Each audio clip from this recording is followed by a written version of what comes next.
idea of Shaivam and Vaishnavam. It is not that, oh, Shiva is superior, Vishnu is superior, absolutely not. But then someone will say, so, but there are Puranic stories that suggest this. In whichever Purana Narayana is looked at as Parabrahma, there Shiva will automatically become subservient. It is like saying there are two different ministries. Okay, if a home minister goes to the finance minister's office, when the finance minister is sitting in the office, sitting in his chair, home minister won't go and say, in my house I sit on that chair, so let me sit here. Wherever, whoever has to be in what position, they will remain there.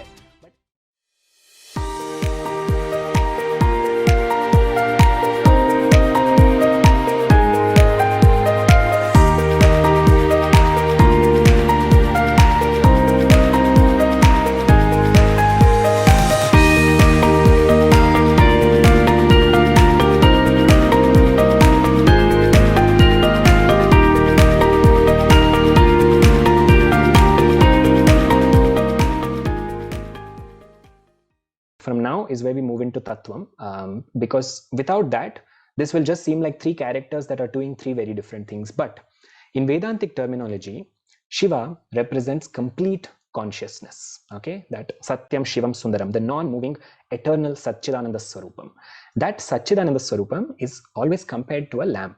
Okay, so in Vedantic terminology, we have to simply take a lamp to be the source of light. Now, if I have switched on a bulb somewhere here, I've switched on a tube light here. Let's call that a lamp. That is also another kind of a lamp. I have switched on the lamp. Has the lamp reached me? Or is the lamp where it is? Is there a tube light in my hands? I don't think so, right?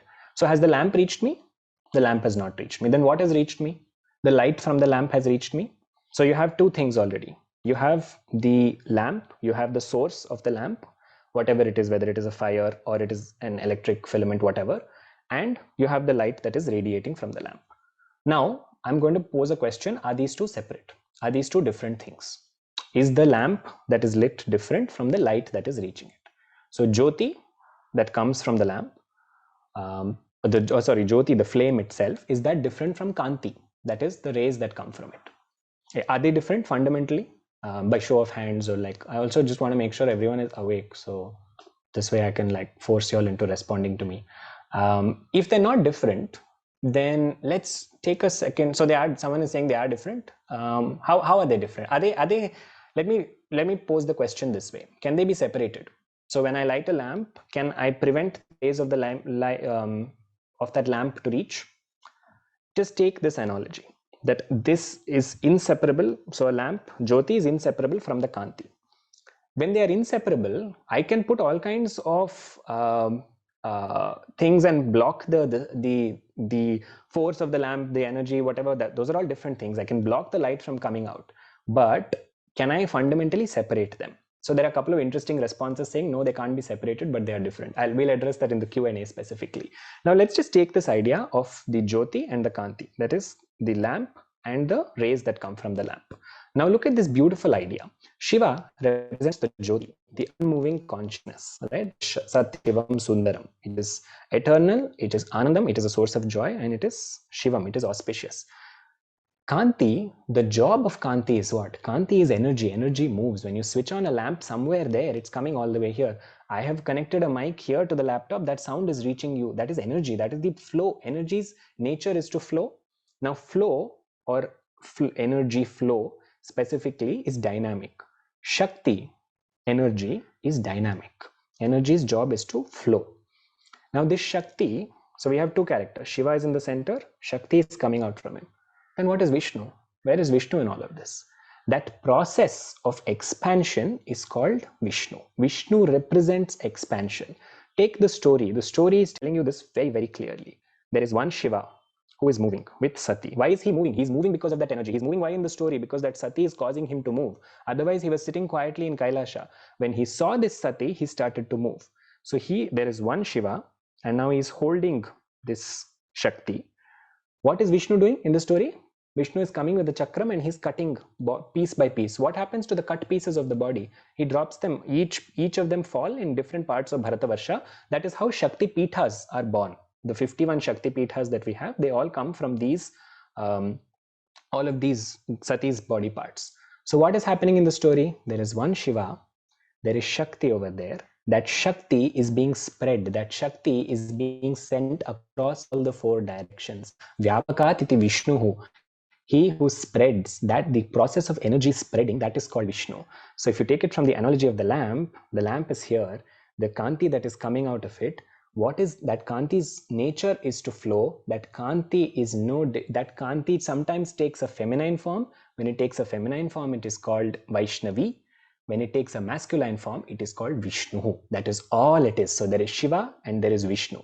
If you understand this, we will understand why in the beginning Vishnu said, I am half Vishnu and half Shiva.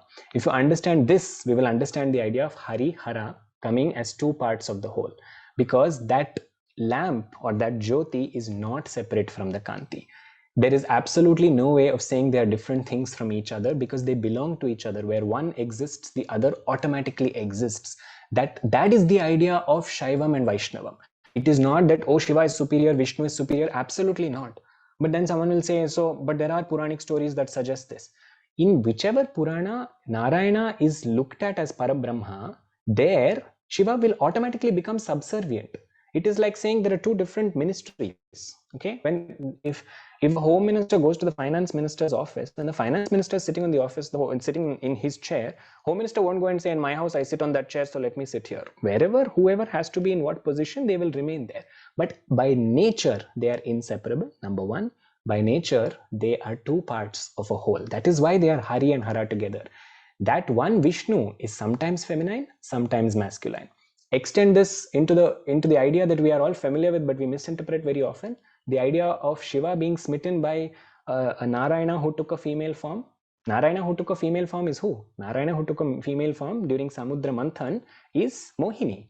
What is the idea of Moham? This is where Vishnu Tatvam and Shakti Tatvam are so beautifully put across, that when energy expands, energy also has another job. Shakti, let's not say energy anymore because Shakti is a non-translatable word. When that Shakti has to reach and Shakti has to perform, Srishti has to happen, people need to also fall under the gaze of that Shakti. People need to be deluded. This is the power of Moha. That Moha is a very necessary force in samsara. For the power of delusion is very necessary for prapancha. It is necessary for daily functioning. If we all believe saying, oh, all of this is Parabrahma, I don't need to move, I don't need to eat, how will the body be nourished? How will anything happen? Moha is not only a negative force. It is a very much a positive force. Who causes that Moha? That Shakti causes Moha. She is Moha herself. So Moha is Mohini. That is exactly what they are trying to communicate. They are not saying Mohini is different from Shakti. If you pay attention specifically to the Lalitopakyanam, which comes in the Brahmanda Puranam, before the description of Lalita and Bhandasura and Shyamala and Varahi and that entire setup, which is the foundational base for the Lalita Sahasranamam as well, before that comes up, the first Ghattam that is read out is the Ghattam of Mohini. Why? It is to say this same mother deludes people in this form of Mohini. This same mother is no different from Narayana when he becomes a male. So that idea comes out very, very beautifully when they talk. It's such a complex idea. It's just come out in one simple geographical map that we will remember now. There is Shiva standing, there is Shakti with him, and there is someone that is making that Shakti spread everywhere. Wherever those Shaktis, those parts of Sati's body have fallen, those are energy points. The Rahasyam is, we know that there are 51 main. Out of those 51 main, 18 are even more main. We know them as Ashtadasa Shaktipitas. Where are these Ashtadasa Shaktipitas? Can anyone just type it in the chat box? You don't have to type out where all of them. They're across India. Is that what we are largely? And one is in Lanka as well, right? That's what we will agree, that majority of them are in Bharatavarsha. One is there in Lanka as well. So if this is the case, is Puranic literature just telling us something that has happened at a geographic scale? Or is Puranic literature suggesting something else? This is where the inner layer, everything that happens in Prapancha happens at two scales. Macrocosmos, microcosmos. It is never just one. Macrocosmos is what we saw, that across Bharatavarsha there are 51 Shaktipitas, not just 51, there are several Shaktipitas, 51 are main. Now you go to any place, they will tell you that Sati's eye has fallen here, Sati's womb has fallen here, etc., etc. This is happening at a macro scale, at a geographical scale. Inside the body, now let's go inside. That is the real purpose of today, that we need to be able to identify Shiva, Shakti and Vishnu here. The trio has to be identified here. Here in the body, Shiva is Hridaya Kuhara Madhye Kevalam Brahma Matram. Inside the cave of the heart, Hridaya Kuhara Madhye Kevalam Brahma Matram. Shivam is alone, there is just Shiva. That Shiva that is present inside the guha of the heart, that Shiva is radiating energy, which is radiating prana, which is sustaining all of us.